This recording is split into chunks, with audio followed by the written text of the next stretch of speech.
দ্বীপের ভিতরে জামগাছতলা নামে একটা জায়গা, ওই জায়গাটাতে ওইখানে আমাদের একটা মিটিং হবে। আমরা এখানে অনেক মানুষ, এই দেখেন, ওই দেখেন লাইন ধরে ধরে মানুষ আসতেছে। গোপন বৈঠক।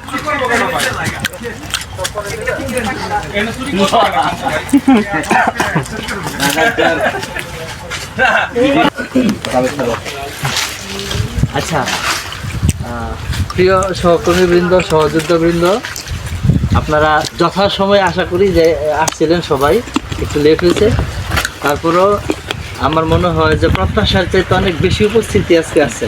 আলহামদুলিল্লাহ। এই জন্য বাবুল আছে আন্তরিক ধন্যবাদ জানাই। অনেক পরিশ্রম করতেছে, এখানেও নাই, এখনো কাজ করে। তো এখন আমাদের কেন্দ্রীয় কমিটির আমাদের জাভেদ স্যারের ভাই আছেন এখানে। এখন আমাদের উদ্দেশ্যে মনির ভাইয়ের অনুপস্থিতিতে আমাদের পরবর্তী কার্যক্রম সম্পর্কে কী করবো, কীভাবে করবো, সেটাতে সম্মিলিতভাবে থাকি, ছুটে না যাই, একসাথে থাকি, এসব বিষয়ে উনি পরামর্শ এবং দিক নির্দেশনমূলক একটু কথা বলবেন। ধন্যবাদ।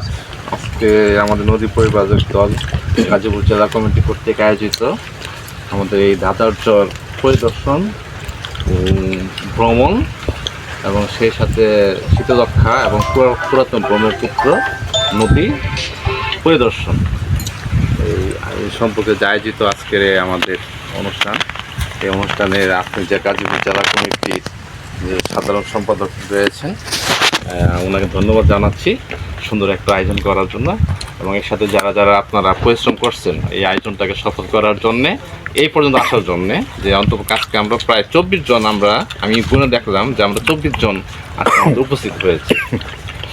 আচ্ছা, আমাদের যে শিডিউল আছে, আমাদের মধ্যে কিছু শিডিউল আছে যে আমরা কী করব না করব, যে এটা বোধহয় আমাদের জেলা কমিটি কর্তৃক শিডিউলটা বোধহয় আপনাদের সবাইকে অবগত করানো আছে।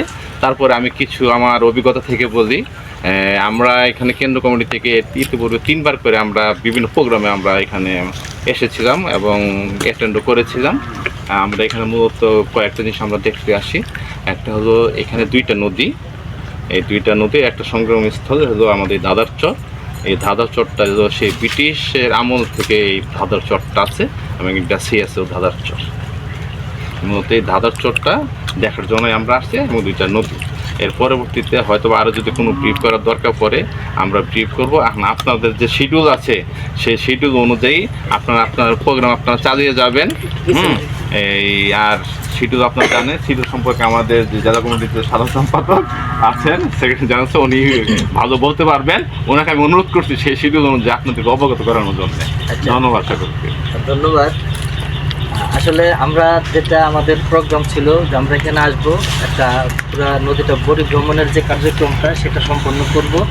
তারপর আমরা এই চরে নামবো। এখানে আসার পরে সবারই কিছু ব্যক্তিগত জরুরি কিছু কাজ থাকে, যতটুকু সম্ভব সারা নত উপযোগী যেগুলি আছে এগুলি আমরা সেরে নেব। সেরে নেওয়ার পরে খুব তাড়াতাড়ি আমরা চেষ্টা করবো এক জায়গায় মিলিত হওয়ার জন্য। আমরা একটু আলোচনা করবো, নিজেদের ভিতরে মত বিনিময় করবো। আপনারা ইতিমধ্যে জানেন, আগের মিটিংয়ে ঘোষণাও হয়েছিল যে এটা আমাদের জেলা কমিটির শেষ কর্মসূচি। আমি তখন বলছিলাম যে এটা শেষ এবং শুরু দুইটাই একসাথে, আমাদের প্রথম এবং শেষ কর্মসূচি। আমরা একটু আলোচনা করব এবং এই আলোচনার পরে আমাদের নতুন জেলা কমিটি নিয়ে আলোচনা হবে, নতুন জেলা কমিটি গঠন নিয়ে আলোচনা হবে, এবং আমরা আশা করি যার মধ্যে মনির আমাদের মধ্যে উপস্থিত হয়ে যাবেন। তখন আমরা আমাদের মধ্যে আলোচনা করে নতুন জেলা কমিটি করব। ফলে আমাদের আলোচনা আপনারা দেখেন 12:15 বা 12:30 বাজে, তো 1:30টার দিকে আমরা লাঞ্চ করে ফেলবো। কারণ রান্না হয়ে গেছে, এগুলি থাকলে নষ্ট হয়ে যেতে পারে, আর বাসি করে লাভ নাই তো। আর সাধারণত বাঙালির একটা নোয়াখালী ভাব আছে যে খাওয়ার পরে কেউ আমরা অতএব আমাদের হাতে সময় খুব কম, সবারই কাজও আছে। এই কারণে যে হয়তো আপনারা ধরেন এখন থেকে 10 মিনিট জরুরি কিছু থাকলে পরিবেশ মতো যার যার মতো কাজটা সাইরা আমরা ওই পাশে ওই যে জামতলা যেটা আছে ওইখানে মিলিত হবো। 10 মিনিট পরে ওইখানে আমরা এইভাবে বসবো, এর মধ্যে চেয়ার আসলে ভালো, না আসলে দাঁড়াই আমরা আমাদের আলোচনা এখনকার মতো করতে থাকবো। এটুকু আপাতত। ধন্যবাদ।